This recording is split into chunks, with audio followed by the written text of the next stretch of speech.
All this highlighting the strength of big tech. Take a look at the NASDAQ year to date, up 30% right now. Joining me is ERShares CEO Joel Schulman. Joel, great to see you.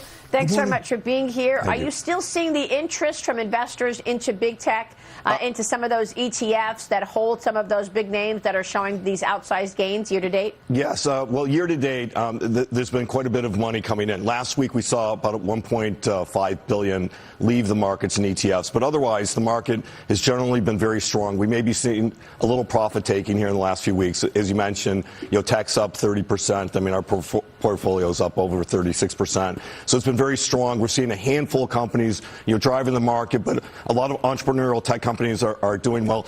And that's not surprising because when interest rates drop, these are the more speculative companies, tech and other small entrepreneurial growth companies do well because it's a longer duration asset. So as interest rates come down, it's not surprising that some of these companies, particularly tech, are doing well.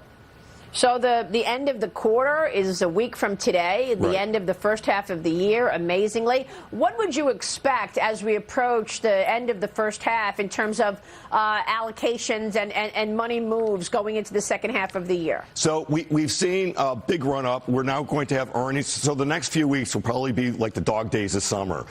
We don't have earnings coming out for a couple of weeks. CPI is coming out July 12th. We've got the Fed meeting coming out July 26th and 27th. So for the next 2 weeks, it's going to be, a little fluctuation. We've got summer trading, so it's a little off. I'm expecting more allocation to increase the breadth of the market. So we've seen the market primarily driven by 4, 5, 6 stocks. Apple, Microsoft, Tesla, Facebook, NVDA in a big way. And so these have been leading the charge as we see the breadth increase and as investors feel more comfortable that, inflation is under control, which I believe it is. And, they're probably pausing a little bit because the Fed is indicating they may want to increase by another rate hike or 2. There's no need for it. And if we see them pausing further, we can see this expanding to other broader-based, tech companies, not just the top 5 or 6, and we're going to see small caps benefit as well. If the Fed hikes rates, then the inverse happens. So what's priced into the market in terms of the macro story, Joel? Because everyone's telling us that it takes a year to 18 months to actually feel the impact of all of the rate hikes. We've had the Federal Reserve raise interest rates 10 times. Right. Have we felt the overall impact on the macro story, or will growth take a hit? Are things going to get much slower in the second half of the year in terms of the economy? Does that change the way I want to allocate capital? Well, again, all year long, people have been talking about the recession, the upcoming recession, so forth, yet the markets have soared, and particularly the more speculative stocks have soared despite all the naysayers saying we're in for a market hit. What we're going to find is that the market's responding primarily to interest rates, and we've seen as interest rates have been coming down, inflation's well under control. PPI is negative 0.3, CPI is 0.1, so the run rate for inflation is well below expectations in terms of where the Fed rate ought to be, and so I think if inflation's already under control, and we're seeing more evidence, the housing, which is the biggest part of CPI, is coming down. It went down from 0.8 to 0.6 to 0.5, 0.4 to 0.2, a month-over-month increase. And so this is a significant reduction in inflation. Inflation's under control. The Fed really does not need to raise rates anymore. If they pause, they continue to pause, we're going to see the markets continue to rise, despite the fact that many people think we're going into a very soft market or recession. Do you see any change in terms of the money flows into tech? Because I know that AI has been really leading things. That's why you've got these moves in stocks like Microsoft and NVIDIA. I'm wondering if this is a bubble the way .com was, or is there real business here?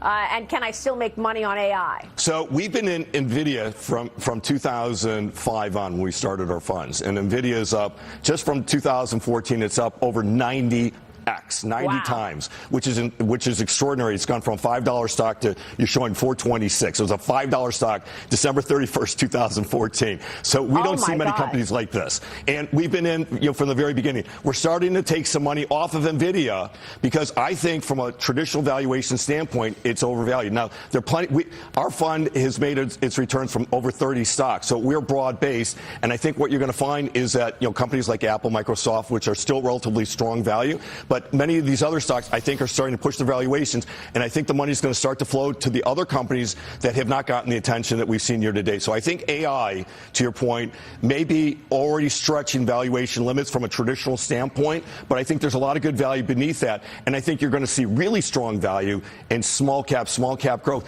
if interest rates stay where they are and perhaps go down further.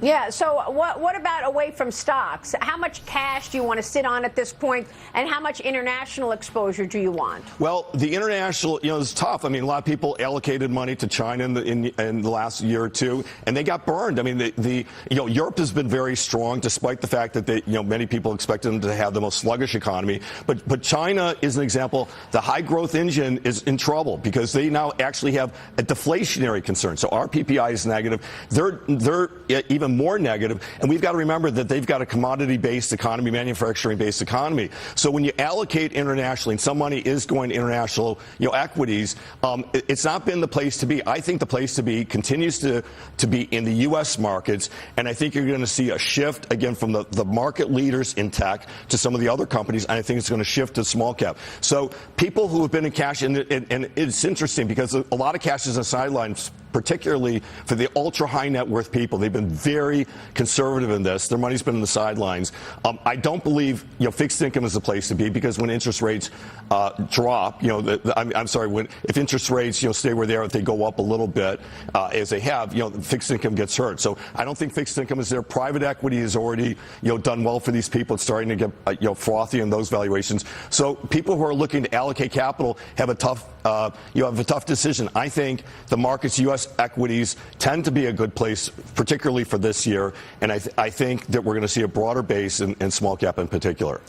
All right, we'll leave it there. Joel, good to see you. Thanks so much. Joel Shulman on stocks this morning, where we are at the lows of the morning, by the way. Dow Industrial's down 146 right now. Thank you, Joel. We'll see you soon.